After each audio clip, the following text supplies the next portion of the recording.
పిఆర్తో ఎవరు ఎంత రుద్దినా ఏమో, మనం ఆడియన్స్ దాన్ని రెస్పెక్ట్ చేద్దాం. ఓ సినిమా వచ్చి వాళ్ళు ఇంటిల్లో పాది సినిమా వచ్చి చూసి ఇంత రెస్పెక్ట్ ఇస్తున్నప్పుడు కనీసం వాళ్ళకన్నా గౌరవిద్దాం. ఏదో ట్విట్టర్ అకౌంట్ ఉంది కదా అని ఏదో పెట్టేయాలి అన్నదైతే నేను నమ్మను. And particularly Chennai love story సినిమాకి మీరు ఎక్కడైనా చూడండి, మ్యాట్నీస్ కానీ ఫస్ట్ షోస్ కానీ 60% ఫ్యామిలీస్ ఉన్నారు. వాళ్ళు ట్విట్టర్లో ఉంటారా? వాళ్ళు ట్విట్టర్లో అయితే వెళ్ళరు కదా, వాళ్ళు మౌత్ టాక్తో చూసే వెళ్తారు కదా. అంటే అదే అనిపిస్తుంది అన్న, అంటే ఏదో ఒకటి అనాలని ఎప్పుడు ఏదో ఒకటి అనడం అన్నది వెరీ వెరీ ఈజీ. కానీ దాని వెనకాల ఏదో ఇలా సక్సెస్ఫుల్ వచ్చినప్పుడు ఇంకేదో ఒకటి అనేసేయాలి. నాకు ఇదేం కొత్త కదన్న, సెకండ్ సినిమా దగ్గర నుంచి మొత్తం అంతా చూసుకుంటూ వచ్చాను. నాకు తెలిసింది ఒకటి, కష్టపడాలి, నిజాయితీగా ఉండాలి, అదే సక్సెస్ వస్తుంది.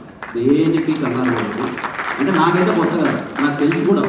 నాకు ఈ సినిమాకి ఓకే కంటిన్యూస్ వరుసగా 3 సినిమాలు హిట్లు పడుతున్నాయి, ఏదో ఒకటి వస్తుంది. బట్ నాకు కొత్త కాదు. ప్లీజ్ దయచేసి ఆడియన్స్ని రెస్పెక్ట్ చేయండి. నా సినిమా కాదు, ఎనీ సినిమా వచ్చి థియేటర్లో అంత మంచి కలెక్షన్లు ఇచ్చినప్పుడు ఆడియన్స్ వచ్చి సినిమా చూసారా, అందుకే ఇంత టీమ్కి గౌరవం కానీ సక్సెస్గా వచ్చిందిరా అన్నది ఆడియన్స్ రివ్యూని దయచేసి రెస్పెక్ట్ చేయండి. ఊరికే ట్విట్టర్లో ఈ సక్సెస్ ఎందుకు వచ్చింది, దీనివల్ల వచ్చింది, దానివల్ల వచ్చింది అయితే ఉండదు. అలా అయితే నేను ఏమంటానంటే, అందరి దగ్గర కోట్ల డబ్బులు ఉంటాయి, అందరి దగ్గర నాకు తెలిసి అందరికన్నా నా దగ్గర తక్కువ ఉంటాయి, చాలా కోట్ల డబ్బులు ఉంటాయి. అలా అయితే నిజంగా అన్ని సినిమాలు 200 కోట్లు 300 కోట్లు రావాలి. సో పిఆర్ అన్న థింగ్ అన్నది ఎప్పుడు దయచేసి ఊరికే అనాలని అయితే అన్నది. It's my sincere request.